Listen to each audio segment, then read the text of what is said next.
bonnes raisons de croire en l'au-delà. Alors, c'est un titre un petit peu provocateur, subversif, je vous l'accorde, mais je crois qu'il est temps de secouer le cocotier de la pensée matérialiste rationaliste. Et avec ce livre et avec cette conférence, je crois que le cocotier va être bien secoué, j'espère. Donc, c'est un livre, une conférence qui correspond en fait à une demande.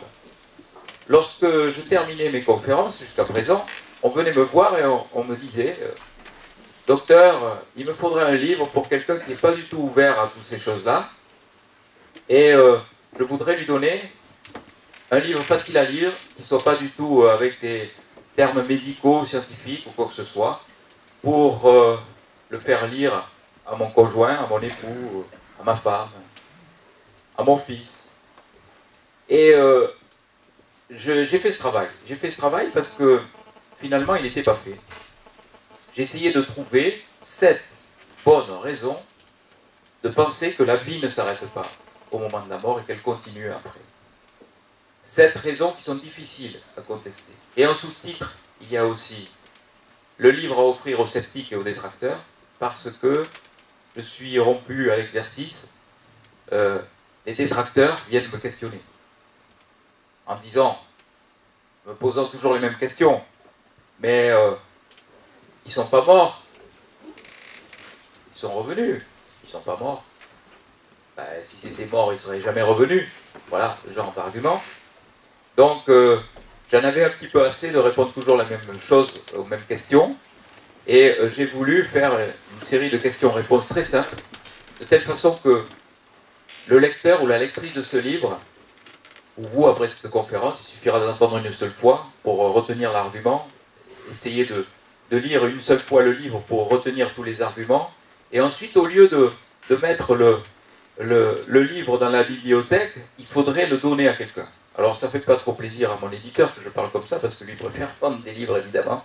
Mais l'essentiel pour moi, c'est que les informations soient données le plus largement possible. Je ne suis pas du tout dans le business. C'est pour ça que j'accepte volontiers que mes conférences soient filmées, soient diffusées le plus largement possible pour que les idées soient diffusées le plus largement possible. Et vous aussi pouvez devenir, à l'issue de cet après-midi, des ambassadeurs de l'au-delà en disant que oui, on a bien sûr suffisamment de preuves rationnelles pour dire aujourd'hui que l'au-delà existe et qu'il existe bien une vie après la vie. Alors, avant de commencer, je voudrais vous livrer cette enquête d'opinion menée par Larval sur la croyance à un au-delà. En 1981, Larval, qui est une entreprise très sérieuse pour mener des statistiques, prend un panel représentatif de la population française et pose la question aux gens, croyez-vous en l'au-delà, croyez-vous à une vie après la vie? Et on a la surprise de voir que 35% des personnes pensent que l'au-delà existe et qu'il y a une vie après la vie. 26 ans plus tard, on redonne à Larval le même outil et les conclusions sont les suivantes. 39% de la population croit en une vie après la vie. Ça veut dire qu'en 26 ans, 4% de mieux, 4% de population qui pensent qu'il y a bien une vie après la vie. C'est pas beaucoup, 4%. Mais il n'empêche que ça montre bien que, quand même, l'évolution est dans ce sens. On ne peut pas dire que ça soit une preuve de naïveté ou quoi que ce soit, de dire que l'après-vie existe. Au contraire, plus on avance dans nos connaissances, plus on avance dans la science, et plus on va dans ce sens-là. Alors on pourrait dire que si on poursuit cette ascension linéaire, eh bien, on va s'apercevoir que le croisement des courbes arrive en 2089. Ça fait long, on ne sera plus là. Donc 2089, si l'ascension est linéaire. Mais il se trouve que ça s'accélère. Et une enquête d'opinion beaucoup plus récente, qui a été publiée par le magazine Science et Vie, montre que dans leur panel d'études, en 2011, 53% des personnes interrogées pensaient qu'il y avait une vie après la vie et que l'au-delà existait. Alors, ce n'est pas l'enquête de Larval, c'est une enquête d'opinion qui a été faite sur les abonnés à un magazine qui n'est pas du tout un magazine ésotérique, qui est un magazine de vulgarisation scientifique qui s'appelle Science et Avenir.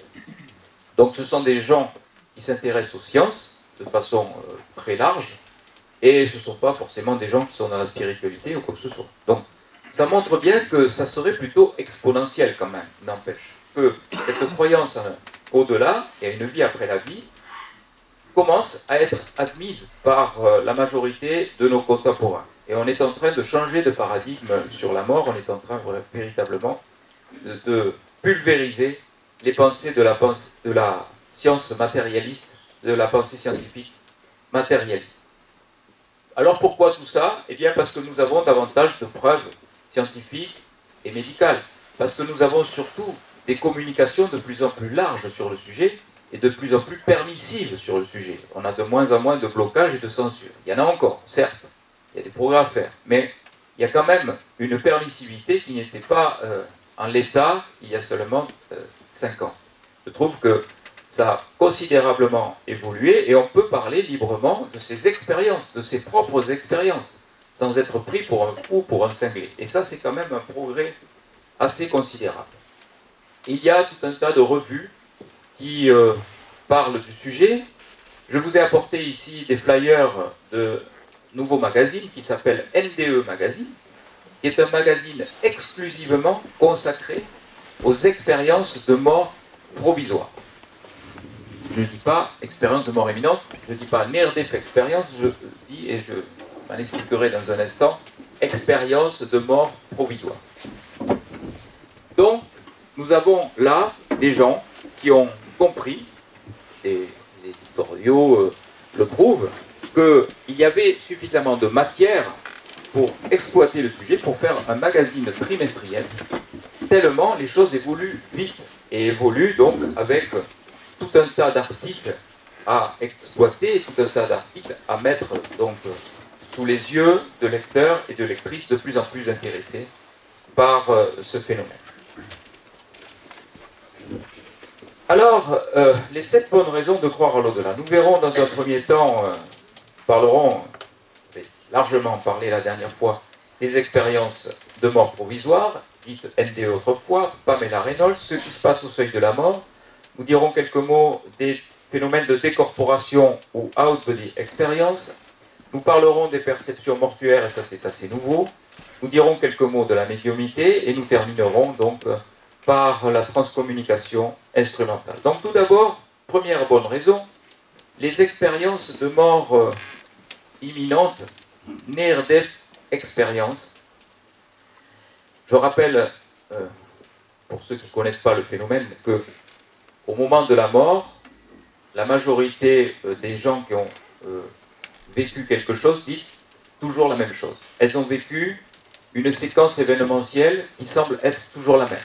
En gros, les personnes sortent de leur corps, voient la scène qui se passe autour d'elles et même à distance de leur corps.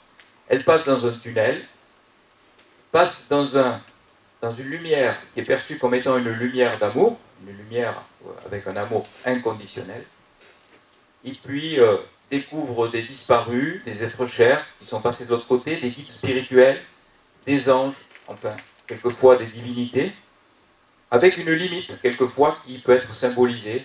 Ce peut être une ligne, ce peut être un grillage, un mur, bref. Une limite qu'il ne faut pas franchir. Au-delà de cette limite, on ne revient pas, semble-t-il. Et avec une injonction, il faut revenir dans son corps, et avec une nostalgie terrible de cet instant partagé dans la lumière, un instant d'amour inconditionnel.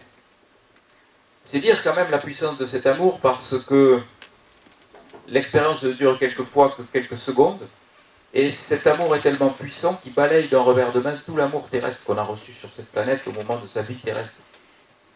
Sa famille, ses enfants, son conjoint, ben, tout ça, tout cet amour-là, qui est puissant quand même, ben, c'est peanuts par rapport à cet amour rencontré dans la lumière, c'est dire quand même la puissance de cet amour qui nous attend tous de l'autre côté.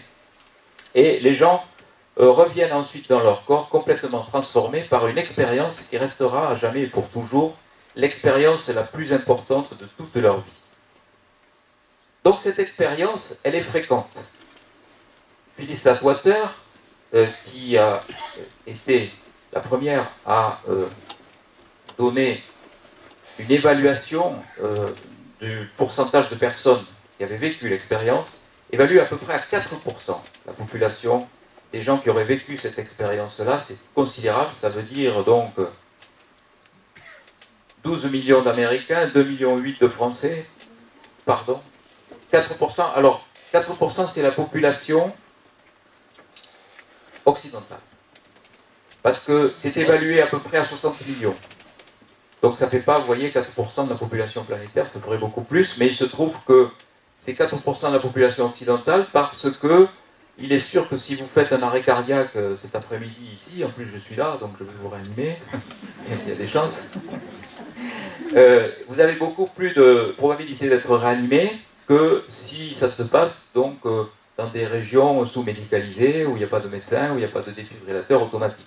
Donc c'est 4% de la population occidentale. Ce qui ferait à la louche comme ça a été évalué, 60 millions de personnes qui auraient vécu l'expérience. Pin Van Ommel, sur 344 arrêts cardiaques, a montré que 18% des personnes qui avaient présenté un arrêt cardiaque avaient vécu l'expérience.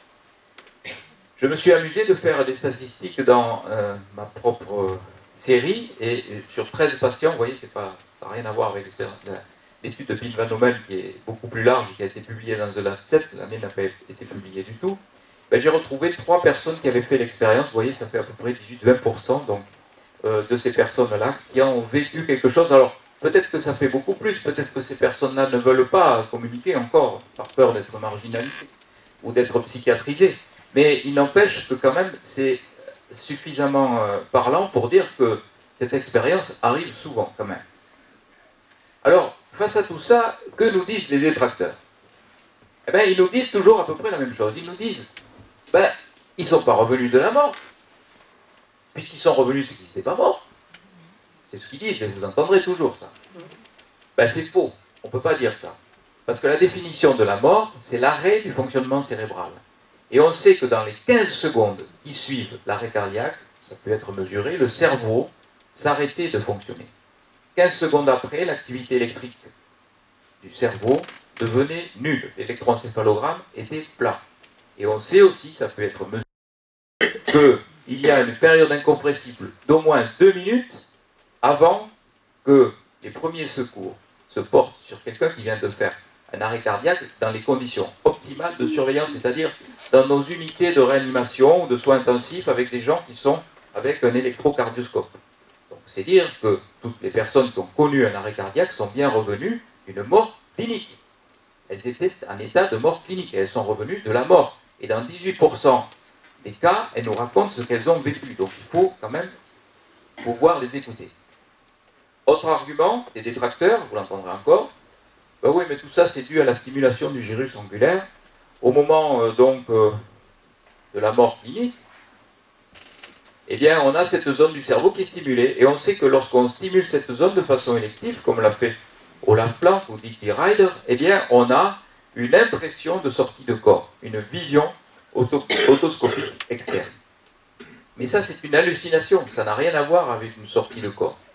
Parce que si on vous stimule cette zone-là, vous allez avoir une impression de sortie de corps, une impression d'être décalé par rapport à votre propre corps, mais ce n'est pas une sortie de corps. Vous allez avoir l'impression de voir votre corps comme si vous étiez dessus-dessous sur le côté. Chaque fois qu'on stimule cette région, c'est ce qui se passe. Mais vous n'aurez pas du tout la possibilité de voir ce qui se passe autour de votre corps. Vous n'aurez pas la possibilité de voir les gestes de réanimation qui ont été faits pour pouvoir vous sauver. Vous n'aurez pas la possibilité de voyager dans une autre pièce pour voir ce qui s'est passé. Alors que c'est ce qui se passe dans le cas des expériences de mort provisoire.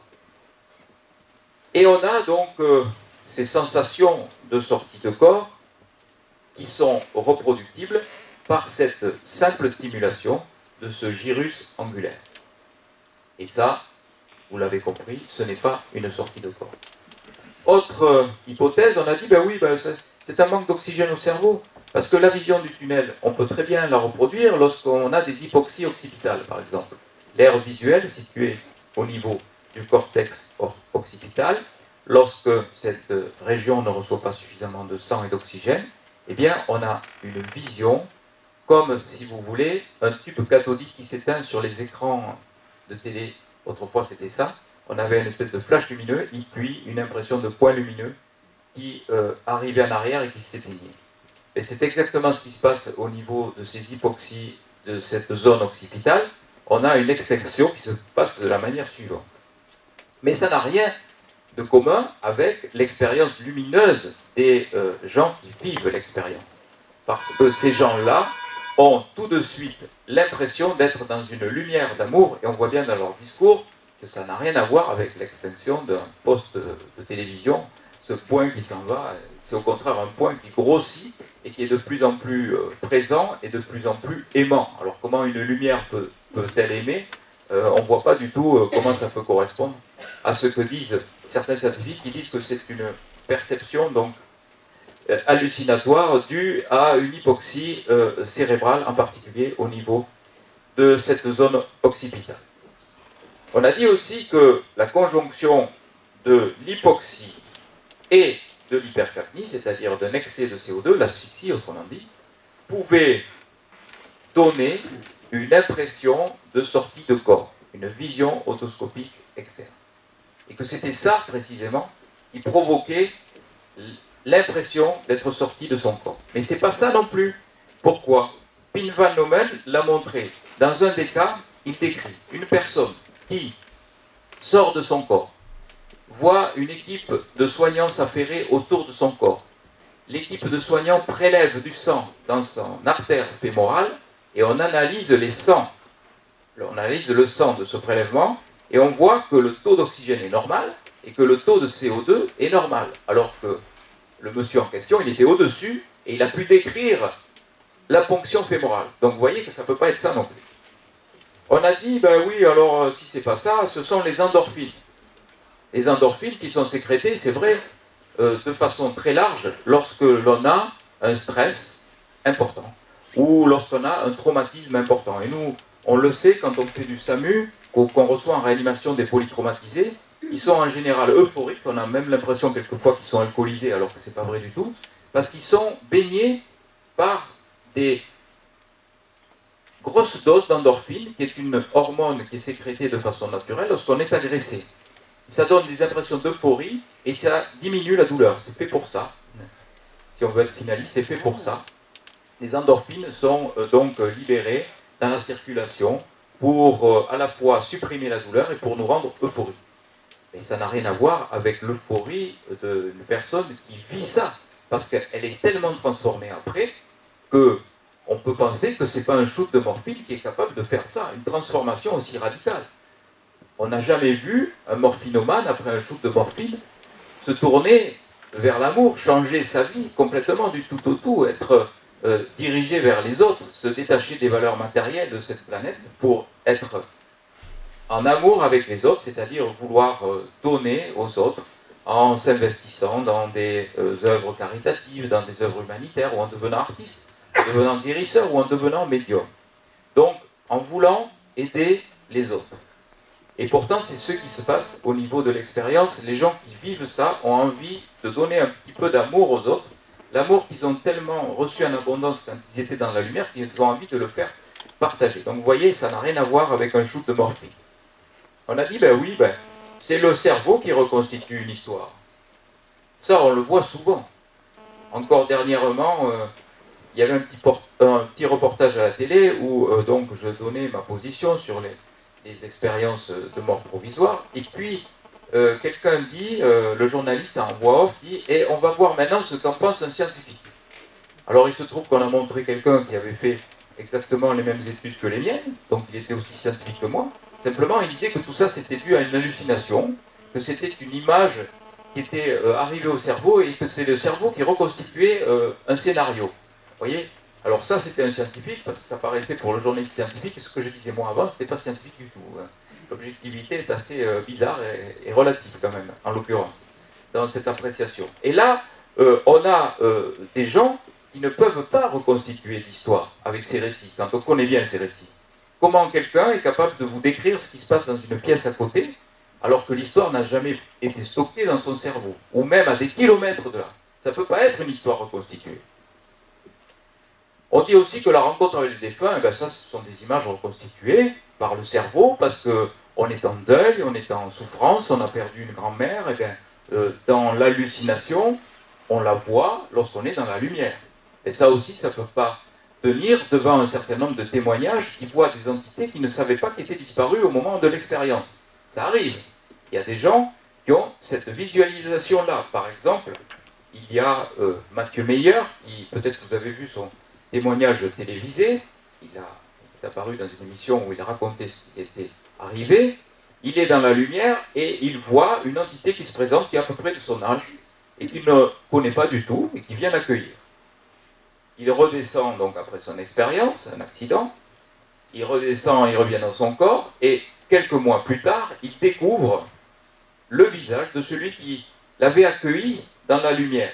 Et il se trouve que ce visage-là était sur une photo, c'était l'ancien petit ami de sa compagne actuelle, qui avait eu un accident de moto, et il ne savait pas, il ne pouvait pas inventer sa morphologie, il ne pouvait pas inventer son visage, il l'avait vu de l'autre côté, il était venu l'accueillir. Donc c'était quand même assez troublant, et on ne peut pas dire que tout ça ait pu être stocké dans son cerveau. Et que dire alors des aveugles de naissance, qui n'ont pu rien stocker du tout comme image? Comment un aveugle de naissance aurait pu stocker quoi que ce soit? Et lorsqu'ils sont dans la lumière, ils sont bien obligés de s'apercevoir que ce qu'ils perçoivent correspond à ce que sont des images ou des films décrits par les voyants. Donc, ce sont bien des perceptions visuelles, mais avec autre chose, visualisées avec autre chose que leurs yeux. La deuxième bonne raison, c'est cet exemple de Pamela Reynolds. Je vous en avais déjà parlé, mais je vais insister surtout sur la position des détracteurs. Alors, pour ceux qui ne connaissent pas l'histoire, Pamela Reynolds est une jeune femme qui souffre d'un anévrisme du cerveau. Pour opérer cet anévrisme du cerveau, on est obligé d'arrêter sa circulation cérébrale pendant plus d'1 heure. Pour faire ça, on est obligé aussi de refroidir son cerveau à 15 degrés 5. Parce que si on ne fait pas ça, eh bien, au bout de 3 minutes, il y a des lésions irréversibles cérébrales. Donc on est obligé de refroidir le cerveau. À cette température, il n'y a aucune possibilité d'avoir le moindre échange biochimique entre deux neurones. On mesure le potentiel évoqué auditif, on mesure l'électroencéphalogramme, tout est plat. On est sûr que le cerveau de Pamela Reynolds ne fonctionne plus. Elle est en état de mort clinique, en coma dépassé, provoqué. Et pourtant, à son réveil, Pamela Reynolds décrit toute son intervention, les temps opératoires qui ont été effectués, les instruments qui ont été utilisés pour l'opérer, la conversation qui a eu lieu entre le cardiologue qui avait voulu assister à l'intervention et le chirurgien. Elle a fait ça avec autre chose que ses yeux, elle a entendu avec autre chose que ses oreilles, elle a perçu tout ça avec autre chose que son cerveau. Et oui, mais alors, avec quoi? Si on est dans la pensée matérialiste qui pense que le cerveau est un organe qui sécrète de la conscience, on est bien obligé de constater que cette hypothèse vole en éclats devant la logique des choses. Le cerveau ne fonctionne plus et la conscience est encore plus performante qu'avant. Alors, il y a quand même, malgré tout, des gens qui contestent l'expérience. Une expérience qui a été relatée par Pim van Lomen dans une revue à comité de lecture qui s'appelle The Lancet. Je veux dire, ce n'est pas une revue ésotérique. C'est une revue très sérieuse. Et ça valide l'expérience. On ne peut pas dire qu'il y a une tricherie ou quoi que ce soit. Mais pourtant, les détracteurs trouvent quand même des arguments. Ils disent quoi? Ils disent oui, d'accord, l'électroencéphalogramme était plat, mais peut-être qu'il y avait une activité résiduelle au niveau du cerveau qu'on n'est pas encore en mesure d'évaluer, qu'on n'est pas encore en mesure de tester. C'est peut-être ça l'explication. Alors il faudrait quand même qu'ils expliquent comment un cerveau qui fonctionne plus, avec aucun échange biochimique possible entre deux neurones, est beaucoup plus performant qu'un cerveau qui fonctionne à l'état éveillé. Ça ne tient pas debout, cette hypothèse. De dire que peut-être que l'électroencéphalogramme était plat, que le cerveau ne fonctionnait plus, peut-être qu'il y a une fonction qu'on n'est pas capable de tester. Oui, mais elle n'est pas cérébrale. Voilà. La logique, c'est de dire ça. Ensuite, d'autres ont dit, ben oui, la sortie de corps de Pamela Reynolds était due à la stimulation de son gyrus angulaire, qui a dû provoquer, donc, par l'anesthésie générale, la vasodilatation et le manque d'oxygène au niveau de cette zone. Et c'est ça qui a provoqué l'impression de sortie de corps de Pamela Reynolds. Mais ce n'était pas une impression. Elle a été capable de décrire les instruments utilisés. Elle a été capable d'entendre ce qui se disait. Ah oui, d'accord, alors peut-être que les instruments, elle les a vus avant d'être endormie, et après, donc, son cerveau a reconstitué tout ça. Mais non, ça non plus, c'est pas possible, parce que quand on reprend la séquence événementielle du bloc opératoire, on s'aperçoit que Pamela Reynolds a été endormie, installée, refroidie, et ce n'est qu'ensuite que l'équipe chirurgicale est arrivée pour installer ces instruments chirurgicaux. C'est toujours comme ça qu'on fait dans les blocs chirurgicaux pour réduire le temps d'exposition des instruments à l'air ambiant, pour réduire justement le risque septique. On installe tout à fait à la fin les instruments. Et c'est ce qui s'est passé ici. En plus, il y avait un refroidissement à faire. Alors, ils ont dit, bah, si ça ne s'est pas fait avant, peut-être que ça s'est fait après. Peut-être qu'elle les a vus une fois qu'elle était réveillée. Et ça non plus, ça ne peut pas être possible, puisque Pamela Reynolds n'a pas été réveillée dans le bloc opératoire. On ne revient pas de 15,5 degrés à 37 en quelques minutes. Donc, elle est allée dans une unité de réanimation, c'était même pas une salle de réveil, on l'a réchauffée, et quelques heures après, on l'a réveillée. Donc, elle n'était plus dans le bloc. Et bien sûr, à l'endroit où elle était, il n'y avait plus les instruments, ils étaient donc passés en décontamination depuis bien longtemps. Donc, ça ne tient pas du tout. On a dit, ben oui, alors, puisque c'est ça, c'est peut-être les bruits qu'elle a entendus pendant l'anesthésie. Pendant qu'elle était endormie, elle a entendu des bruits, et après, donc, c'est son cerveau qui a reconstitué la scie. La scie, bon, son cerveau a reconstitué l'image d'une petite scie. Et puis peut-être qu'elle a entendu, parler. Elle ne pouvait pas entendre parler, puisque son cerveau ne fonctionnait pas. Et puis elle pouvait entendre rien du tout, puisqu'elle avait dans ses oreilles un dispositif qui mesure son potentiel évoqué auditif. Alors cet appareil émet des sons en continu, des sons assez puissants, et on mesure donc la conduction neuronale avec des capteurs. Et donc, avec cette émission de sons en permanence, elle ne pouvait entendre rien du tout des bruits extérieurs. Elle ne pouvait pas interpréter quoi que ce soit non plus. Donc on peut dire, de façon très logique et de façon naturelle, que Pamela Reynolds était bien revenue d'une mort clinique. Et elle a pu nous décrire ce qui se passait, donc, au moment de sa mort clinique.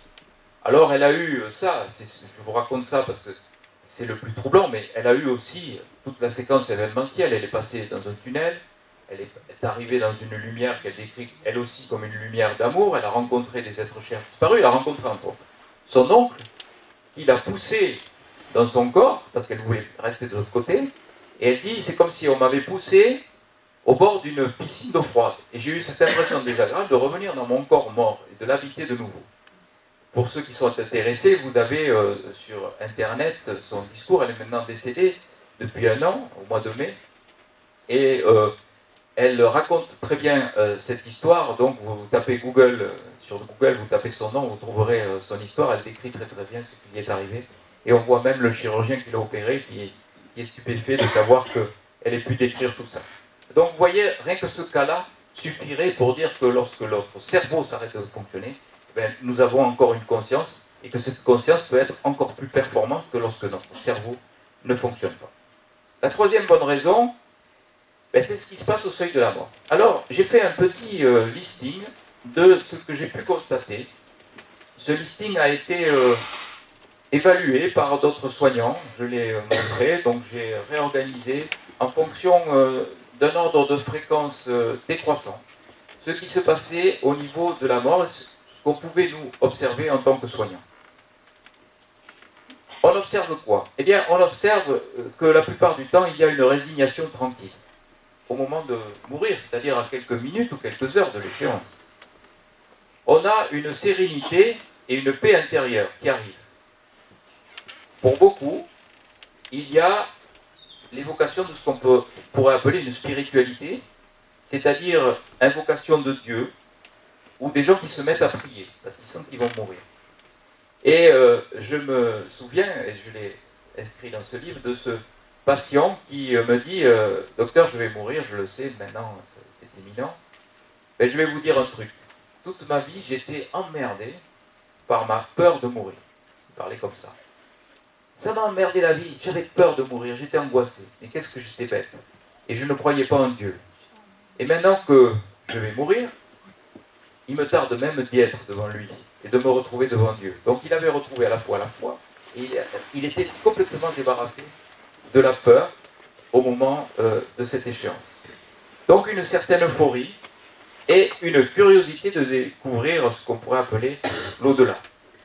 Beaucoup nous disent qu'ils visualisent au moment de la mort des paysages magnifiques. Des prairies, des paysages de montagne, etc., des paysages de mer aussi pour certains. Donc quelque chose qui représente la beauté planétaire et qui est exacerbée au moment de la mort. Pas mal deviennent médiums au moment de la mort et ont des visualisations d'entités qui se présentent au pied du lit, des entités qui sont déjà donc décédées, des proches, une maman, un papa, une grand-mère qui vient là, qui n'est vue que par la personne qui va partir de l'autre côté, les autres ne voient rien, mais elle, on voit bien dans le visage et dans le regard qu'elle voit quelque chose et elle dit ce qu'elle voit. La personne dit, tiens, maman est là, vous la voyez, elle est venue me chercher, personne ne la voit, à part, bien sûr, la personne qui signale cette présence. Et puis, il faut bien le dire, ça arrive quelquefois, on trouve des gens qui sont angoissés à l'idée de mourir au moment de la mort. C'est très rare. Pour vous donner une idée, ça fait pratiquement 25 ans maintenant que je fais de la réanimation, de l'anesthésie. J'ai dû en connaître une dizaine de cas comme ça, pas plus. C'est très rare. Mais il y a encore des gens qui sont terrorisés à l'idée de mourir et au moment de la mort même, qui sont terrorisés. La plupart du temps, ce sont des gens qui sont, bien sûr, dans le matérialisme, et qui pensent que la mort c'est la fin de tout et qui n'ont pas fait le saut, même dans les quelques minutes qui précèdent la mort, ils sont encore dans cette croyance. Donc c'est quand même assez rare. Alors, bien sûr, les détracteurs nous disent, oh oui, bon, il a vu sa maman, c'est une hallucination, c'est faux. Mais il se trouve qu'il y a des gens qui ont des visualisations d'entités, il y a des cas où il y a des visualisations d'entités, alors que la personne ne sait pas que l'entité qui se présente est décédée. Vous voyez ? Donc ça ne peut pas être une hallucination, puisque comment aurait pu-t-elle avoir l'information si on ne lui dit pas que la personne est décédée? On a plutôt l'impression que ce qui est vécu là, c'est quelque chose de bien réel, et que des personnes ouvriraient les canaux médiumniques au moment des décès. Pourquoi pas? Ça peut paraître en tout cas assez logique, compte tenu de tout ce que je vais vous dire après. La quatrième bonne raison, eh ben, ce sont les expériences de sortie de corps. Out the experience, les décorporations. Et je vous signale que Sylvie Détiolas, du Centre Noésis à Genève, fait un gros travail là-dessus. Elle a fait un livre qui est magnifique, qui traite exclusivement de ce sujet. Elle a besoin de subventions, c'est vrai, elle est aidée, mais bon, les Suisses font quand même un travail assez considérable là-dessus, mais bon, on a toujours besoin de plus de moyens. Donc, vous pouvez éventuellement la contacter si vous avez vous-même vécu une expérience de sortie de corps, parce qu'elle est dans un travail à la fois de thérapeute par rapport à ces événements qui ne sont pas toujours bien vécus, et aussi de recherche. En ce qui me concerne, j'ai étudié 124 cas. Donc dans mon étude, j'ai vu les circonstances survenues, c'était 84% involontaires et spontanées, en dehors des expériences de mort provisoire. Hein. C'est-à-dire ce sont des gens qui vont sortir de leur corps alors qu'ils ne s'y attendaient pas du tout. Dans 8% des cas, c'était lors d'anesthésie générale. Dans 6% des cas, c'était volontaire et induit. Volontaire et induit, c'est assez surprenant. Bon, ce sont des gens qui se mettent soit en état de méditation, soit par des méthodes de respiration holotropique, etc. Soit par prise de substances comme l'ayahuasca ou l'iboga, ou alors de façon induite, mais par la volonté. J'ai un exemple assez frappant de ce personnage, assez truculent aussi, qui me dit, voilà ce qui s'est passé, moi j'étais dans mon lit, à côté de moi, ma femme, qui avait eu de son premier mariage donc un enfant, et cet enfant ne revenait pas.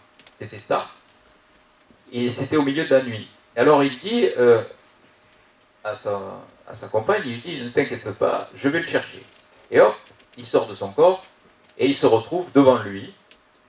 Et le petit était gentiment en train de s'alcooliser, il buvait bière sur bière, donc il se fait engueuler par le fameux Papé Jacques, puisque son beau-père il l'appelait comme ça, il lui dit, maintenant, tu rentres à la maison, tu reviens te coucher. Et il s'en va, il revient de son corps, et il dit à sa femme, t'inquiète pas, il va arriver, je l'ai vu. Tout va bien, il était en train de boire au café des bières.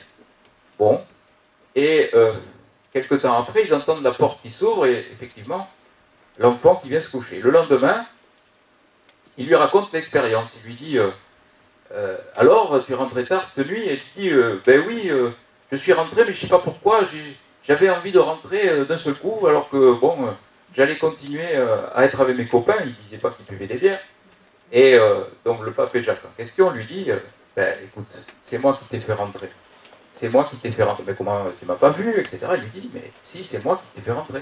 Parce que j'étais devant toi et je t'ai intimé l'ordre de rentrer. Et tu m'as obéi.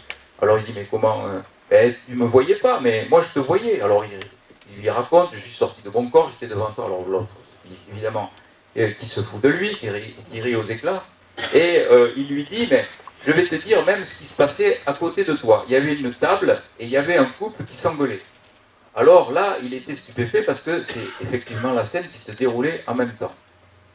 Et il lui dit, il réfléchit un moment, et il lui dit, Papé Jacques, promets-moi une chose, c'est que quand je fais l'amour avec ma copine, tu viendras jamais me voir. Donc, ça veut dire que l'enfant qui était très dubitatif a compris que ça pouvait exister, parce que ce Papé Jacques lui a donné la preuve qu'il s'était bien déplacé, il avait vu la scène, il avait vu où il était, ce qu'il faisait, il avait vu la scène à côté. 2% d'involontaires et induit. Alors ça peut être assez traumatisant lorsque c'est involontaire et induit par une situation. Par exemple, il y a des gens qui, dès qu'ils se mettent à marcher, ont des problèmes de sortie de corps. Alors ça peut leur jouer des tours, ils se mettent à marcher sur un trottoir et puis ils se prennent la personne qui vient en face parce qu'ils sont décalés par rapport à elle. Des gens pour lesquels c'est vraiment traumatisant. Et c'est pour ça que ce centre Noésis à Genève fait beaucoup pour ce genre de traumatisme, parce que ça peut être effectivement invalidant de marcher à côté de ses pompes, hein, comme on dit dans l'expression populaire. La position, dans 92%, c'est le décubitus dorsal. Ce sont des gens qui sont allongés, dans les 124 cas que j'ai. Dans 8% des cas, c'est autre chose. C'est-à-dire, ça peut être une marche, ça peut être une activité physique même. Dans 96% des cas, c'est plutôt une relaxation profonde. Dans 4% des cas, c'est une activité physique. Ça peut être donc un marathon, ça peut être une épreuve sportive. Il y en a aussi, ça arrive en faisant l'amour. Pendant un orgasme sexuel, il y a cette possibilité, il y aurait cette possibilité pour certains d'avoir des sorties de corps. La perception, pour 74% des cas, agréable. Pour 26% des cas non communiqués, et pour 6% des cas désagréables, en particulier, situation que je vous ai donnée tout à l'heure, les personnes qui sortent de leur corps de façon assez répétitive et dans des circonstances bien particulières comme la marche. Dans mon étude, l'âge se situe entre 13 et 84 ans, avec une moyenne de 38 ans. Le sexe, mais c'est pas très évocateur parce que j'ai beaucoup plus de lectrices, je sais pas pourquoi, c'est toujours comme ça, il y a beaucoup plus de lectrices que de lecteurs, mais 78% de femmes pour 22% d'hommes. Le milieu socio-culturel semble indifférent, parce qu'il y a de tout vraiment, il y a du cadre supérieur à l'ouvrier, en passant par toutes les échelles des milieux socio-culturels. La religion, la plupart du temps, elle n'est même pas exprimée, et ça ne semble pas être corrélé avec une religion, bon, effectivement, il y a davantage de catholiques ici en France que dans d'autres pays. Bon, il y a effectivement pas mal de catholiques lorsque la religion est exprimée. Mais je n'ai même pas mis de pourcentage parce que je pense que ce n'est pas significatif. En tout cas, ce qui est significatif, c'est que les gens qui ont vécu ça, j'en ai trouvé aucun qui me disent que la vie après la vie n'existait pas. Qu'il n'y avait pas un au-delà. La plupart du temps, ils pensent que l'au-delà existe et qu'il y a une vie après la vie et qu'ils sont avant tout un esprit dans un corps. Et dans 35% des cas, ce n'est pas communiqué, ça n'a pas été évoqué dans l'entretien. Cinquième bonne raison, eh ben, je voulais vous parler de ces fameuses perceptions mortuaires. Dans mon étude, j'ai repris 64 dossiers de ce qu'on appelle les perceptions mortuaires. Alors, des perceptions mortuaires, c'est quoi? Ce sont des personnes qui sont en présence du décès d'un être cher, soit à proximité, soit à distance. Et vont ressentir des choses très fortes. Et ces perceptions mortuaires peuvent être déterminantes pour influencer toute une vie. Je suis l'exemple vivant de ça, puisque j'ai moi-même vécu une perception mortuaire qui a changé ma vie. Je veux dire que avant cette perception mortuaire, j'étais un abruti intégral, on peut dire ça comme ça, mais au terme normal des choses. Je ne suis pas né abruti, mais je le suis devenu par mes études médicales, qui abrutissent complètement le cerveau. Et à la fin de mes études, j'étais l'abruti intégral. Je pensais que au moment de la mort, tout s'arrêtait, et que le corps était avant tout un robot biologique. Voilà. Et que lorsque ce robot biologique s'arrêtait de remuer, de vivre, eh ben, il n'y avait plus rien. Voilà. J'étais comme ça, je pensais ça, tellement j'avais été formaté par mes études médicales. Pourtant, j'avais reçu une religion aussi catholique. Où on dit, dans toutes les religions du monde d'ailleurs, on dit qu'il y a bien une vie après la vie. Et la plupart des scientifiques, la plupart des médecins, une fois qu'ils auront mis leur blouse de médecin, leur blouse blanche, ils vous diront que la vie après la vie, ça n'existe pas. Et ils enlèvent leur blouse, ils pensent que ça existe, puisqu'ils ont une religion. C'est assez curieux quand même, cette façon schizophrénique de se comporter dans la vie. On met sa blouse blanche, on ne croit pas à une vie après la vie, on enlève, hop, on y croit d'un seul coup. C'est assez curieux. Donc moi j'étais dans cette configuration-là, et puis j'ai vécu cette expérience en SAMU, je voulais être médecin généraliste. Et cette expérience a été pour moi très forte, c'est une perception mortuaire. Donc je vous raconte, je vous l'avais déjà raconté la dernière fois, mais c'est tellement intéressant pour moi, pour savoir comment les choses se sont déroulées, pour expliquer pourquoi je suis devant vous cet après-midi, c'est que j'ai vécu cette perception mortuaire. Je n'arrivais pas à réanimer un blessé dans un véhicule qui était coincé, incarcéré jusqu'à la partie inférieure de son thorax. Je n'arrivais pas à le réanimer et parce que je n'arrivais pas à le perfuser. Et je revois encore ma main tremblante sur ce bras livide qui cherchait, qui fouillait la veine et je ne trouvais pas. Donc il s'est produit ce qui devait se produire, c'est-à-dire que le jeune d'une vingtaine d'années est décédé devant moi. J'étais à quelques centimètres de lui. Et j'ai vu pour la première fois s'installer la mort dans un visage, j'ai vu cette pupille qui se dilatait, j'ai perçu cette étincelle de vie qui partait de ce regard, et surtout, j'ai senti une présence qui partait du haut de son crâne, qui m'a frôlé le visage, et c'était une présence qui était joyeuse et vivante. Ça peut sembler complètement ridicule, mais c'est comme ça que je l'ai ressenti. Comment peut-on ressentir que c'était vivant, joyeux, que c'était une présence? Et pourtant, je l'ai ressenti dans mon cœur, au plus profond de mon cœur, je savais que c'était comme ça. Et je me suis dit, mais c'est ça, nous sommes un véhicule terrestre habité par une entité qui quitte le corps au moment de la mort. Et je me suis souvenu, dans un espèce de feedback, de cette lecture de livre de Raymond Moody, La vie après la vie, publié dans les années 70, que j'avais oublié, et qui a ressurgi à ma mémoire, et je me suis dit, mais c'est ça qu'ils ressentent les gens. Ils disent qu'ils sortent de leur corps la plupart du temps par la fontanelle, et qu'ils ont cette expérience de la lumière et de ce retour. C'était exactement ce que j'avais ressenti moi, cette présence qui partait, qui était joyeuse. Alors que nous sommes malheureux quand les êtres chers partent, et qu'eux, ils sont si bien et si heureux. C'est ce qu'ils nous disent quand ils reviennent. Donc, je me suis dit, c'est ça. C'est une perception mortuaire qui m'a fait changer ma vie. Et je me destinais à une carrière de médecin généraliste. J'ai tout de suite voulu devenir réanimateur. Donc, mon épouse, qui était préparée à m'accompagner dans une vie de médecin généraliste à la campagne, qui avait abandonné ses études de prof de gym pour faire ça, elle a été bien surprise quand je lui ai dit je ne veux plus être médecin généraliste, je veux étudier les comateux, je veux être réanimateur, donc 3 ans d'études de plus, un concours à Paris, et puis une vie qui change. Du tout au tout, votre vie peut basculer en un instant si vous avez un élément comme ça qui vous arrive, si vous avez une sortie de corps, si vous avez une expérience de mort provisoire, si vous vivez une expérience transcendante, comme une perception mortuaire, et ce sont véritablement des expériences transcendantes. Perceptions mortuaires qui peuvent se produire à proximité. Dans 66% des cas, il faut dire que j'ai beaucoup de témoignages de soignants, d'infirmières, d'aides-soignants, plus que de médecins, qui me disent avoir ressenti ou vu des choses au moment où la personne décédait. Et malheureusement, vous savez, c'est un petit peu l'omerta dans le milieu médical. Pas beaucoup de personnes se confient et osent dire « Oui, j'ai vu l'entité qui sortait du corps au moment de la mort ». Pourtant, les infirmières voient des choses. Et elles se sont confiées dans cette étude, et elles continuent à le faire, puisque va être publié très prochainement par une jeune infirmière, un livre qui s'appelle « Soignante et médium ».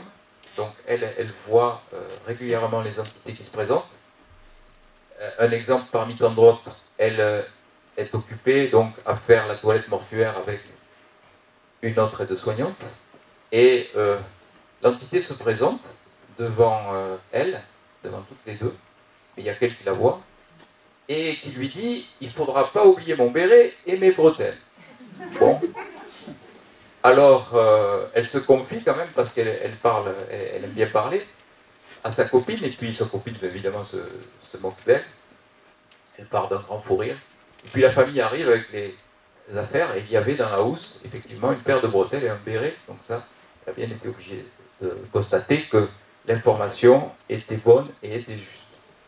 À proximité, 66% des cas, 42 cas, des impressions visuelles, soit 31 cas, forme de brouillard, de fumée, d'impressions lumineuses, ou des impressions tactiles, comme je l'ai eu moi.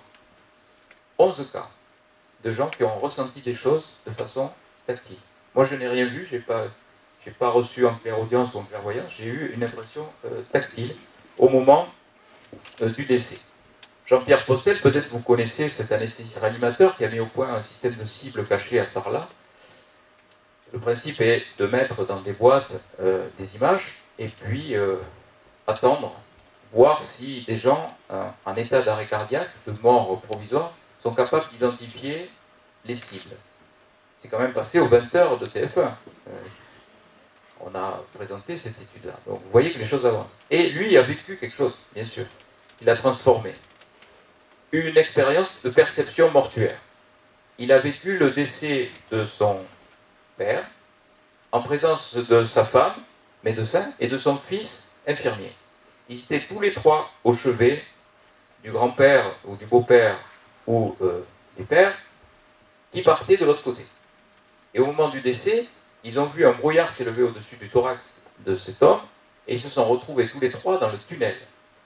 Quand je dis trois, c'était même pas trois puisqu'ils étaient quatre, il y avait aussi le grand-père qui partait et c'est son fils qui lui a donné l'autorisation de partir dans la lumière. Ils ont vécu l'expérience à trois quand même. Et ils racontent tous les trois la même chose.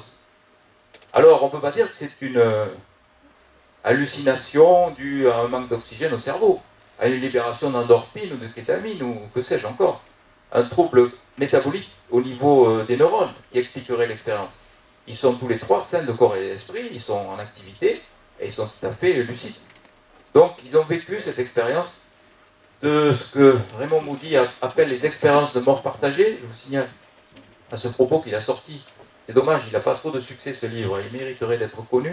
Raymond Moody a sorti un autre livre qui s'appelle Les expériences de mort partagée et qui est assez remarquable et qui parle en fait de ces perceptions mortuaires. Ces perceptions mortuaires peuvent être ressenties à distance aussi. Et ça, c'est assez fréquent. J'ai retrouvé 22 cas, mais il y en a beaucoup plus. Mais 22 cas, il faut dire que je les ai sélectionnés parce que j'ai exclu de cette étude toutes les personnes susceptibles de cautions différentes. C'est-à-dire, ce sont des gens qui n'ont pas de passé psychiatrique, et qui sont insérés socialement, soit avec un métier, soit avec des responsabilités. Donc, 22 cas de personnes qui ont eu, à distance de l'être cher qui partait de l'autre côté, des impressions fortes. La plupart du temps, des mauvaises intuitions, comme des prémonitions. Avec quelquefois des visualisations d'entités qui se présentaient pour une personne au pied du lit, alors qu'il n'y avait aucune raison de penser que la personne allait décéder, puisque c'était un accident, la personne se portait tout à fait bien, eh bien, la perception mortuaire était la suivante, l'entité s'est présentée au pied du lit. Tout à l'heure, j'ai discuté avec Dominique, et Dominique m'a raconté aussi une histoire similaire, donc c'est assez fréquent. Des entités qui se présentent pour donner le signalement comme un au revoir, un petit coucou, avant de partir de l'autre côté. L'histoire de cette professeure de français qui témoigne dans mon livre de façon non anonyme, et je l'en remercie pour son courage, parce qu'elle n'est quand même... C'est tout ça pour vous dire qu'il faut parler. Si vous avez eu des expériences, n'ayez pas peur. C'est le moment, il faut en parler. C'est plus la peine d'avoir peur de quoi que ce soit. On ne va plus vous prendre pour des cinglés parce que les expériences sont tellement nombreuses que les gens vont vous écouter maintenant. Et cette professeure de français a vécu une histoire assez étrange. Elle était donc dans son lit et elle ne sait pas pourquoi, elle s'est mise à prier alors qu'elle ne prie jamais. Et elle s'est retrouvée instantanément dans une chambre d'hôpital à Londres. Alors, elle dit, je ne sais pas comment c'était Londres, je ne sais pas pourquoi, mais je savais que j'étais à Londres, dans une chambre d'hôpital, moi, c'est facile. Avec devant elle, sur le lit, un monsieur qui lui demande de l'accompagner. Elle voit l'entité qui se dégage du corps, et ce monsieur, elle le reconnaît tout de suite, c'est le chanteur Mort Schumann. Alors, bon, elle n'avait pas d'affinité particulière pour ce chanteur, elle le connaissait à peine, mais elle le reconnaît. Et puis elle revient donc dans son corps et elle se réveille le matin avec l'impression de ne pas avoir rêvé du tout, de ne pas avoir été victime d'une hallucination, donc une sensation quand même assez étrange. Elle prend sa douche, elle met en route la radio et elle entend les nouvelles et on lui annonce que la même nuit, Mort Schumann est décédé dans une chambre d'hôpital à Londres. Ça fait beaucoup quand même de coïncidences pour penser à une hallucination. Ces impressions de perception mortuaire vécues à distance peuvent être de la même façon. Alors vous voyez, la somme ne fait pas 22 parce qu'on peut en avoir plusieurs en même temps, on peut avoir des impressions olfactives en même temps que l'intuition. Intuition, ça c'est assez fréquent, c'est la majorité des cas. Intuition, qui se traduisent par visualisation de brouillard ou sensation de malaise ou perte d'énergie brutale, avec une sensation qui va arriver quelque chose de très grave à la personne concernée. Une mauvaise prémonition. Apparition dans 3 cas. Non, 5. Oui, 5 cas. Apparition dans 5 cas où l'entité se présente à la personne concernée à distance du décès. Impression olfactive dans 3 cas, avec soit des impressions d'odeur particulière d'eau de toilette que portait le disparu, ou de tabac que fumait la personne. Ou impression tactile, en particulier le témoignage assez émouvant d'une femme qui retrouve un geste de son compagnon qui l'entourait le thorax et l'épaule d'une certaine façon. Elle a ce geste reconstitué par l'impression tactile et avec une mauvaise prémonition, une mauvaise intuition par rapport à ce départ. Alors, bien sûr, quand on interroge ces gens-là, sur la croyance à une vie après la vie, eh bien, aucun est capable de vous dire que la mort, c'est le néant. Aucun. Ils sont tous persuadés que ça continue après. Mais dans 7% des cas, l'expérience, ils ne communiquent pas sur ce sujet-là. La 6e bonne raison, eh bien, c'est la médiumnité. Je suis un des rares médecins à m'intéresser à ça. Je suis assez critiqué d'ailleurs du reste pour m'intéresser à ce sujet. On me dit reste dans ton créneau, les expériences de mort provisoire, la médiumnité, c'est autre chose. Je dois dire que j'étais avant, je vous ai dit, avant cette expérience, un abruti intégral. Après cette expérience-là, je suis passé au stade d'abruti moyen, puisque je raisonnais aussi comme ça. Je pensais que tous les médiums, c'était tous des charlatans, etc. Parce que je n'en avais jamais rencontré, je ne savais pas du tout comment ils travaillaient. La plupart du temps, c'est comme ça, quand on ignore un phénomène, eh ben, on le rejette. Cette fameuse dissonance cognitive. Hein, c'est tellement plus facile. Pour ne pas abîmer tout ce qu'on sait, on rejette le phénomène parce qu'il va nous bouleverser, on pense. Oui. Ô combien la première fois que j'ai rencontré des médiums, je pensais que ça allait mal se passer, que j'étais au milieu d'un cirque, que des gens étaient complices, etc.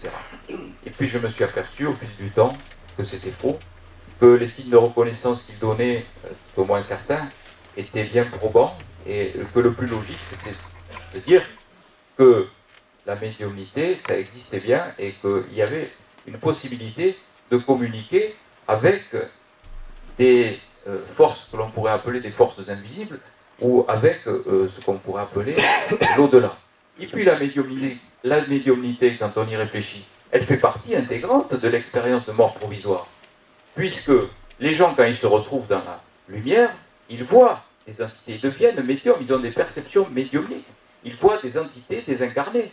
Donc, ils ont cette possibilité, cette accessibilité à une dimension grâce à leur état de mort provisoire. Donc, pourquoi rejeter ce phénomène-là? Il fait partie de la phénoménologie de l'expérience même. Donc, c'est beaucoup plus logique d'intégrer la médiumnité à l'étude scientifique et médicale de ces expériences de mort provisoire. La médiumnité, c'est donc un canal, communication entre le monde des vivants et le monde des esprits, avec des perceptions en clairaudience, en clairvoyance, ou alors tactile ou olfactive, ou même gustative. Il y a des médiums qui ont cette capacité de retrouver un goût, par exemple, d'aliment de l'entité qui se présente pour signaler un plat qu'il affectionnait, par exemple. C'est arrivé dans des contacts, c'est assez rare, mais ça peut arriver aussi.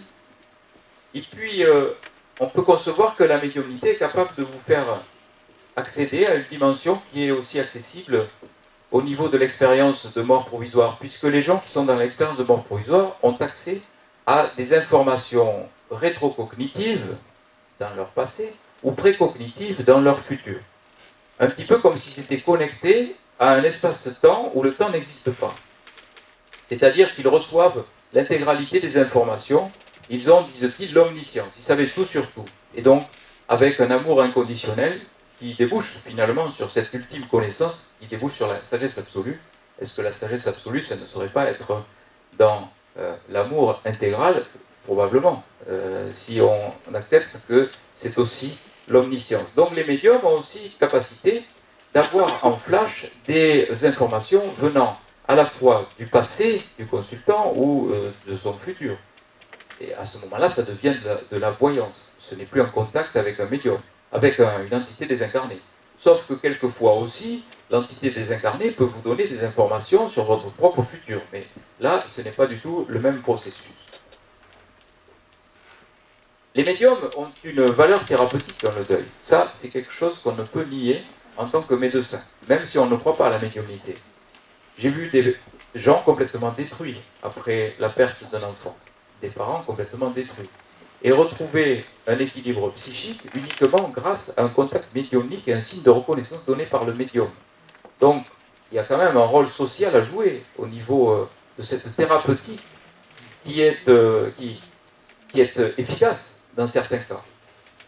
Et pourquoi la rejeter? Alors, nous, en tant que médecins traditionnels occidentaux, qu'est-ce qu'on fait devant la douleur du deuil? Eh bien, on anesthésie le deuil, c'est tout. On donne des médicaments, on donne des antidépresseurs, on donne des psychotropes, c'est tout ce qu'on sait faire. Ou alors, on fait des cures de psychothérapie, mais cette façon de traiter le deuil est une médecine douce. Alors, je dis aussi méfiance, parce qu'il y a aussi au milieu de cette vaste confrérie, ne sont pas tous tendres les uns avec les autres, mais au niveau de cette... Ça, c'est assez curieux, parce que quand on on débute dans ce monde-là, on a l'impression que tous les médiums sont dans la spiritualité. Ben non, ce sont des hommes comme les autres. Donc il y a aussi l'ego, quelquefois, il y a aussi des rivalités. Bon, ils ont cette possibilité d'être canal, mais bon, il y a aussi le côté humain, si vous voulez, qui existe. Et il y a aussi, au milieu de ces gens qui travaillent et qui rendent service, il y a aussi des imposteurs. Il y en a beaucoup, malheureusement. Et il n'y a pas encore le conseil de l'ordre des médiums, pour mettre un petit peu d'ordre là-dedans. Mais il y a beaucoup de gens qui ne sont pas du tout médiums et qui sont simplement des charlatans qui exploitent la misère humaine et qui font du fric avec ça. Et ça, c'est tout à fait dommageable pour les vrais médiums qui rendent service. Parce qu'il est évident que si on tombe un jour sur un charlatan, on va avoir tendance à faire l'amalgame et à dire « ouais, tous les médiums, ce sont des charlatans, ils sont tous pareils ». Ben non, je vous assure qu'il y a des gens qui travaillent bien et qui rendent service. J'en ai fréquenté beaucoup, je continue à en fréquenter beaucoup. Et ces gens-là qui donnent des signes de reconnaissance à des gens qui sont dans la douleur du deuil, eh ben, ils sont d'une aide quand même assez considérable. Alors, que nous disent les détracteurs par rapport à la médiumnité? En dehors de ce que je viens de vous dire, les médecins ne doivent pas s'occuper de médiumnité, alors que vraiment, en France, on est en retard, puisqu'au Brésil, les médecins travaillent, à Sao Paulo en particulier, travaillent avec des médiums pour aider dans la thérapeutique, par exemple, la schizophrénie, pour dédouaner les médiums des schizophrènes, par exemple, mais aussi pour localiser les maladies, pour focaliser les investigations médicales sur certains organes. Les médiums ont cette capacité intuitive de pouvoir donner des informations. Certains disent, ben oui, ben, s'ils sont médiums, ils ont reçu un don de Dieu, donc les vrais médiums, ils ne devraient pas se faire payer du tout. Moi, je ne suis pas d'accord avec ça. Je pense que la vie est un don de Dieu. On a tous un don de Dieu. Faire des études médicales, est-ce que ce n'est pas un don de Dieu? Avoir la capacité d'emmagasiner des données dans son cerveau, de les recracher ensuite là sur une feuille de copie pour passer des examens ou des concours, c'est quand même quelque part un don de Dieu. Taper dans un ballon de foot pour marquer un but, c'est aussi un don de Dieu, c'est une aptitude. Les footballeurs se font payer, les médecins aussi, ils rendent service à la société. Un médium rend service aussi à sa façon. Et puis, si on veut exploiter ce don de Dieu pour rendre service aux autres, quel est l'autre moyen de plus efficace que d'en vivre? C'est-à-dire que si on est médium et qu'on n'en vit pas, ça veut dire qu'on va avoir un métier, que pendant qu'on fait son métier, on ne peut pas sa médiumnité aux autres, l'offrir aux autres. Alors moi, ça ne me choque pas du tout que des médiums, dans la mesure du raisonnable, donnent de leur temps et en échange est une récompense. Un médium a besoin aussi de se nourrir, de se vêtir, d'avoir un toit. Donc, je ne vois pas pourquoi quelqu'un qui ferait payer ses prestations ne serait pas un médium, un bon médium. Donc, je crois que c'est un faux débat. Certains vous diront, oui, mais la médiumnité, ça empêche les gens de faire le deuil. Et ça, je l'entends souvent. J'entends souvent des confrères qui me disent, tu ne devrais pas t'intéresser à ça, parce que ces gens, ils ne rendent pas service aux autres, parce qu'ils établissent des contacts avec l'au-delà, donc ils rendent les gens dépendants d'un contact, ils leur empêchent d'oublier que la personne est partie, de faire leur vie, etc. Mais c'est pas du tout ça, faire le deuil. Faire le deuil, c'est pas oublier. Comment pourrait-on oublier la perte d'un enfant, par exemple? C'est totalement impossible. Faire le deuil, c'est accepter le départ. La religion, la spiritualité, la médiumnité sont des moyens d'accepter le départ de l'être cher. Et donc, ça n'empêche pas du tout de faire le deuil, bien au contraire. On a dit, ben oui, ben les médiums, ce sont des mentalistes. Ce sont des gens qui font de la télépathie. J'ai tout entendu par rapport à ça. Ils puisent les informations dans le cerveau des consultants. Ça non plus, ça ne tient pas. Pourtant, c'est le raisonnement au-dessus, ça veut dire que la télépathie existe quand même. Donc ceux-là, ils ont fait quelques progrès. Eh bien non, parce qu'il se trouve qu'il y a des consultants qui ignorent totalement l'information qui est donnée par le médium et qui vérifient ensuite, arrivés chez eux, que l'information est exacte. Donc elle n'était pas contenue dans leur mémoire au moment de la consultation. Donc l'information ne peut venir à ce moment-là que d'une autre dimension. On a dit, ben oui, ben, s'ils n'ont pas puisé les renseignements dans le cerveau des consultants, ils l'ont peut-être puisé dans le cerveau, dans leur propre cerveau. Alors, dans ce cas, comment expliquer les cas de xénoglossie? Il y a des médiums qui se mettent à parler une langue étrangère, totalement ignorée par eux. Par exemple, un médium qui donne une information en polonais à quelqu'un qui se trouve là et qui est polonais. Et c'est le père qui rentre en contact avec la consultante par la voix du médium, alors que le médium ne sait pas du tout parler le polonais. Et puis on dit aussi, oh ben, les faux médiums. J'avais donné un jour à quelqu'un qui insistait tellement l'adresse d'un médium, parce qu'elle voulait savoir en particulier si son père allait bien de l'autre côté. Et en même temps, ce médium lui donne une information, comme ça, à la fin de la consultation, faites attention avec la voiture, faites attention, je vois un petit accident, pas bien grave, mais faites attention quand même. Et là, la consultante m'écrit, elle me dit, voilà ce qui s'est passé, bon, il m'a donné effectivement des renseignements, j'ai reconnu mon père, etc. Donc il avait donné des signes de reconnaissance de son papa, qui allait bien de l'autre côté, il l'avait rassuré, mais elle n'était pas contente, parce qu'il y avait prédit un accident de voiture qui n'est pas arrivé durant tout l'été, et elle a dit, ben, ce médium, il m'a empoisonné les vacances, à cause de lui, j'ai été en restriction par rapport à mes déplacements en voiture. Mais peut-être que si elle avait une information différente, elle aurait eu ce fameux accident de voiture. Donc elle a été plus prudente grâce à l'information médiumique. Les médiums ont accès à des futurs potentiels, mais ça ne veut pas dire qu'ils vont vous arriver. Avec votre libre arbitre, vous pouvez influencer votre futur potentiel.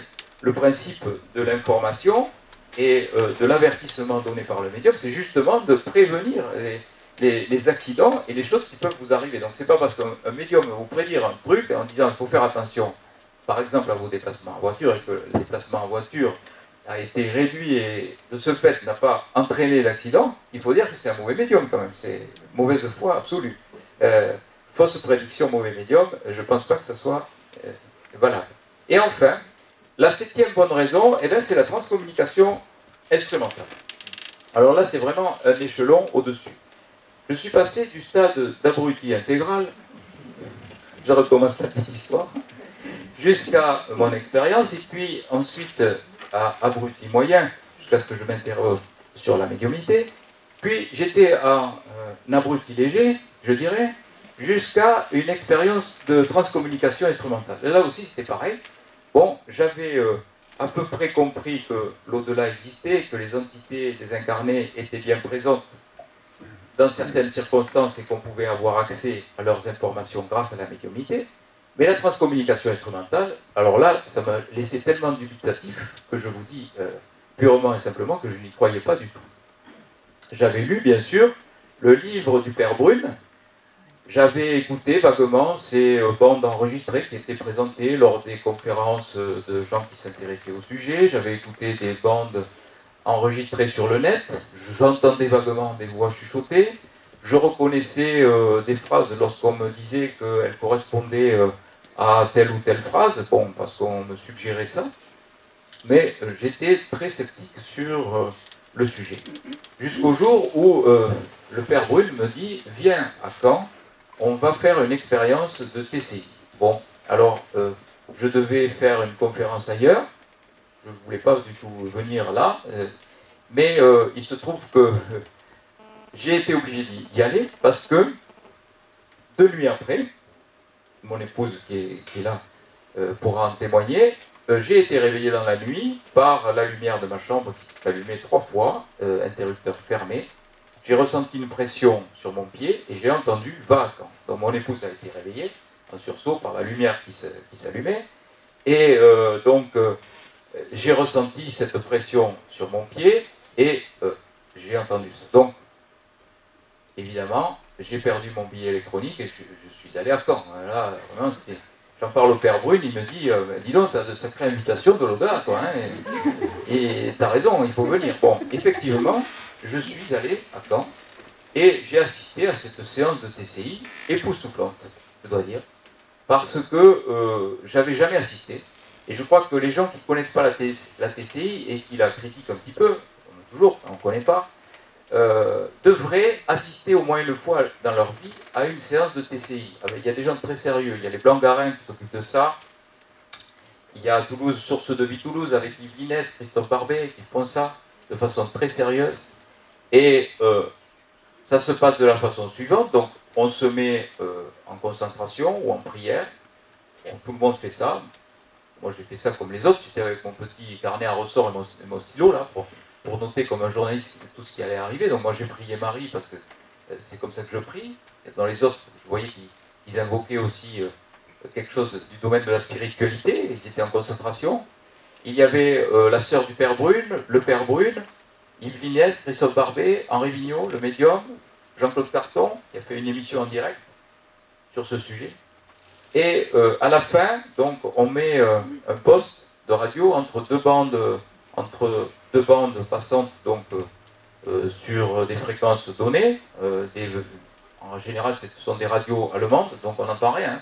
On entend une espèce de neige comme ça, de bruissement. Il n'y a rien, il n'y a aucune voix, rien. Et on se met à poser des questions quand on sent qu'au niveau énergétique, ça commence à monter. Ça montait très vite, en l'occurrence. On était tous vraiment concentrés. Et on pose des questions. Chacun pose des questions. Moi, je n'ai pas posé, mais chacun a posé des questions. Et ensuite, on enregistre ça. On attend entre les questions. Et dans l'enregistrement, on a les réponses aux questions. Ben, c'est quand même assez étonnant. On a les réponses précises aux questions précises qui sont données, avec des phrases très longues. Le Père Brune a dit lui-même, c'est la première fois que j'ai des phrases aussi audibles et aussi longues, de son frère parti de l'autre côté. Alors, quand vous traversez une expérience comme ça, ben, vous restez quand même dans l'humilité. Vous dites que, avant, je n'y croyais pas du tout, maintenant j'ai vécu ça, quand même, c'est interpellant. Alors, depuis, j'ai assisté à d'autres expérimentations, avec Christophe Barbet, avec Yves Linès. On a fait des contacts avec mon père parti de l'autre côté, on a eu d'autres réponses. Et moi, je suis chaque fois très, très, très ému, parce que vraiment, on voit bien que le contact existe.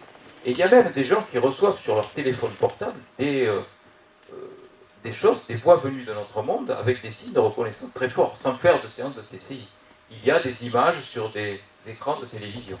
Et puis, il y a une étude qui a été posée, au laboratoire électroacoustique de Bologne. On a étudié toutes ces bandes sonores enregistrées de voix venues de l'au-delà. Et on a montré que ces voix en TCI ne sont pas humaines. Parce que les détracteurs vous disent, oui, tout ça c'est truqué, on a enregistré par derrière, et les questions, ils les connaissaient avant, ils ont donc donné les réponses, et puis c'est un trucage. Bon. Je vois mal comment des gens comme le Père Brune ou quoi pourraient truquer quoi que ce soit, ou comment ça pourrait se faire. Donc, ces voix ont été enregistrées, et on voit que leur fréquence passante est à 1400 Hz. À savoir que les fréquences émises par les cordes vocales sont échelonnées entre 80 et 400 Hz. Les 400 Hz, c'est des voix vraiment très fortes, et on ne peut pas jamais atteindre cette fréquence de 1400 Hz avec les cordes vocales, c'est totalement impossible. Donc ce ne sont pas des voix humaines, déjà, alors qu'on entend des sons humains. Les voix en TCI ne sont pas celles des défunts, disent-ils. Ben, ça c'est faux, parce que ça a été aussi analysé au laboratoire électroacoustique de Bologne, où ils font en particulier des enquêtes policières sur les reconnaissances vocales, donc disons des moyens d'investigation très poussés, et ils ont vu que les voix étaient à plus de 90% celles des caractéristiques de la voix enregistrée du vivant, de celui qui était passé de l'autre côté. Donc plus de 90%, alors c'est le timbre, c'est autre chose que bien sûr que la fréquence, hein, c'est tout ce qui est tonalité, etc. Donc caractéristique supérieure à 90%, donc une analogie probante. Les voix en TCI, certains ont dit tout ça c'est truqué, ça peut être reproduit par ordinateur. Ça c'est faux, parce que aucun logiciel au monde est capable de reproduire par exemple ce qu'on appelle les messages simultanés. Il y a des messages qui sont entendus, donc vous entendez une fréquence, vous entendez plutôt une voix ou une phrase bien précise à un déroulement de vitesse de la bande sonore, et vous entendez, si vous accélérez la bande, ou si vous la ralentissez, un autre message différent avec une autre phrase complètement différente. Ça, il n'y a aucun logiciel qui est capable de faire ça. Des messages qui se déplacent sur les bandes, c'est-à-dire que la même phrase, vous allez pouvoir l'entendre, donc à un moment donné, à un repère bien particulier de la bande, et puis à l'écoute suivante, elle va être déplacée à un autre lieu de la bande sonore, de la bande d'enregistrement. Il y a aussi ce qu'on appelle les voix réverses, c'est-à-dire que vous pouvez entendre une phrase lorsque la bande défile dans un sens, et vous allez entendre une autre phrase différente lorsque la bande est déroulée à l'envers. Et ça, c'est pareil, aucun logiciel est capable de faire cette prouesse-là. On a dit aussi, ces voix qui sont recueillies sur ces bandes phoniques sont peut-être des voix qui sont émises par télépathie et qui sont donc des messages qui proviennent des cerveaux des gens qui se trouvaient là. Et ça aussi, c'est pas possible parce qu'il y a des messages qui sont complètement inconnus des consultants qui se trouvaient en présence donc de cet enregistrement. Donc, vous voyez que tous ces arguments ne tiennent pas, et la seule logique, c'est d'admettre que ces voix viennent de l'au-delà, viennent des entités désincarnées. À partir du moment où, vous savez, tout devient logique, à partir du moment où on pense que l'après-vie existe, que l'esprit se dissocie du corps, que cet esprit peut communiquer par l'intermédiaire des récepteurs médiumniques, pourquoi ne pas aussi admettre que certains supports vibratoires peuvent recueillir un certain nombre de messages? Ça semble assez logique finalement. C'est beaucoup plus logique que tout le reste. Alors ce que je propose, moi, pour intégrer toute cette phénoménologie, c'est un modèle assez original, mais qui finalement est donné depuis longtemps par la pensée orientale et la pensée bouddhiste, à savoir dissocier le mental de ce que j'appelle la conscience intuitive. En gros, les médecins, les scientifiques disent que la conscience, c'est quoi? C'est la perception d'être soi-même, et c'est aussi la perception de son environnement. La perception de son environnement se situe dans le temps et dans l'espace par rapport à nos 5 sens. Ce sont nos 5 sens qui sont reliés donc à notre conscience analytique. On analyse tout et on évalue tout. On s'évalue par rapport à notre environnement et on s'évalue par rapport au passé, au présent, au futur. On s'évalue aussi par rapport aux autres. Cette conscience analytique mesure tout, mais elle nous rend très malheureux aussi.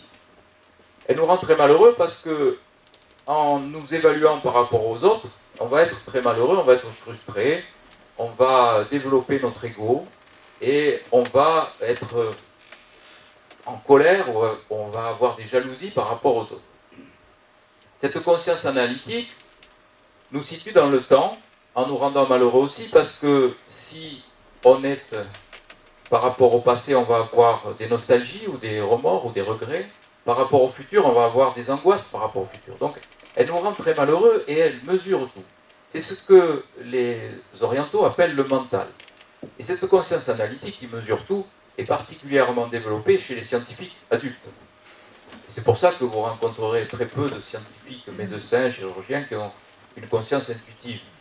Par contre, vous rencontrerez beaucoup d'enfants qui, débarrassés de leur conscience analytique, ne sont pas encore en période d'apprentissage, donc ils sont beaucoup dans l'intuition, et ils seront capables d'avoir des facultés médiumniques. Beaucoup d'enfants discutent avec des amis invisibles, ou ont des possibilités donc médiumniques, parce qu'ils sont débarrassés de cette conscience analytique qui fait un tel bruit assourdissant que notre conscience intuitive, reliée à nos capacités extrasensorielles, ne peut s'exprimer. Dans l'expérience de mort provisoire, au début de l'expérience, la conscience analytique est encore présente. Nous avons la capacité de voir notre corps et de nous situer dans l'espace. Puis très vite, nous passons dans une autre dimension, ce fameux tunnel, avec cette lumière d'amour. Et là, notre conscience analytique est complètement négligée, puisqu'il n'y a plus de notion de temps et d'espace. Quelquefois, l'expérience dure quelques secondes, et vous avez un expérienceur qui est capable de vous faire un livre entier sur son expérience, parce que le temps n'existe plus. Et cette conscience intuitive est reliée à des capacités extrasensorielles qui nous donnent des possibilités télépathiques de communiquer avec des entités désincarnées et d'avoir accès à une dimension qui nous échappe où le temps n'existe plus. Ce sont toutes les capacités extrasensorielles de la conscience intuitive. Et ensuite, dès le retour, eh bien, très vite, lorsqu'on revient dans son corps, on visualise son corps et on revient dans l'analyse. C'est-à-dire qu'on va intégrer le corps comme le ferait une main dans un gant en reprenant toutes nos douleurs terrestres. Et avec cette terrible nostalgie de ce moment de la conscience intuitive, de la conscience pure, de la conscience divine, on pourrait l'appeler comme on veut, avec la certitude d'appartenir à un tout et de ne plus être quelqu'un d'indivisible, comme nous le dit notre conscience intuitive, notre conscience analytique, qui nous dit « je suis un, je suis moi, et je n'appartiens pas à un tout ». En gros, c'est ça. Et ces capacités extrasensorielles, quand même, ont été connues pendant l'expérience. Et c'est pour cela que, quelquefois, ça va réveiller cette conscience intuitive. La conscience analytique va dire « oui, dans la lumière, je l'avais. Je savais que... je sais plutôt que je savais tout sur tout. Quand j'étais dans la lumière, maintenant, je ne sais plus rien, sauf que je savais. » Donc, la conscience analytique, quand même, va dire « la conscience intuitive existe. Il faut la prendre en considération. » Et beaucoup de personnes qui ont vécu cette expérience-là vont développer des capacités extrasensorielles après avoir connu une expérience transcendante, après avoir connu une expérience de mort provisoire. Certains vont devenir médiums, d'autres vont développer des capacités artistiques, d'autres vont avoir des possibilités télépathiques. Donc, finalement, cette conscience intuitive fonctionnerait comme un émetteur-récepteur d'informations avec possibilité de recevoir des informations venant d'une dimension qui nous échappe complètement, par des intuitions, par des prémonitions, ou par une création artistique. Beaucoup de gens ont des informations qui arrivent par voie médiumnique et qui se disent artistes. Ce ne sont pas leurs petits neurones dans leur cerveau qui font la création, qui font des romans, qui font des œuvres picturales ou qui font des œuvres musicales. Je discutais avec Didier de Van Covelert, il m'avait invité à déjeuner parce qu'il est très intéressé par mes travaux de recherche sur ce sujet. Peut-être vous connaissez, c'est un romancier qui est dans la création pure, ancien Brigoncourt, pour une de ses œuvres, je ne me souviens pas le titre, mais il est très intéressé et il me dit, voilà, moi, comment je fonctionne. Quand je me mets en écriture, déjà il dit ça, je me mets en écriture, j'écris, je peux écrire pendant des heures, je ne sais pas ce que je vais écrire. Et ça, c'est purement de l'intuition ou de la prémonition, de la création artistique, et c'est l'information qui vient d'une dimension qui lui échappe complètement, mais il en a conscience de ça. Il sait très bien que la création n'est pas fabriquée dans son cerveau. Les perceptions mortuaires dont je vous ai parlé tout à l'heure seraient aussi des informations qui seraient données et perçues par la conscience intuitive. La médiumnité, bien sûr. Les médiums arrivent à faire taire leur conscience analytique pour pouvoir se relier donc à des informations qui viennent de l'au-delà. Et puis, bien sûr, ça peut aussi fonctionner comme émetteur d'informations. Dans la télépathie, je vous avais déjà parlé la dernière fois des expériences télépathiques chez les comateux, je ne vais pas y revenir, mais c'est une possibilité. On peut se brancher sur sa conscience intuitive et avoir des informations télépathiques avec d'autres personnes. Pensez très fort à une personne et la personne va vous téléphoner, par exemple. Ça, c'est un exemple parmi tant d'autres.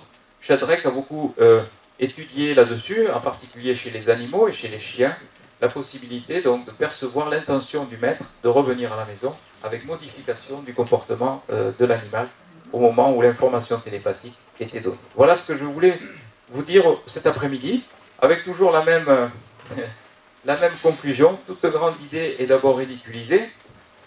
Nous avons passé le cap, puis violemment combattu, nous y sommes encore hélas pour pas mal, je crois, de temps, mais les choses s'accélèrent, avant d'être acceptées comme étant une évidence. Cet aphorisme de Schopenhauer qui est toujours valable, encore cet après-midi, le 14 avril 2012, mais les choses s'accélèrent, tant mieux, parce que vraiment, le chemin de la connaissance est surtout et avant tout le chemin de l'amour. Je vous remercie. Merci beaucoup.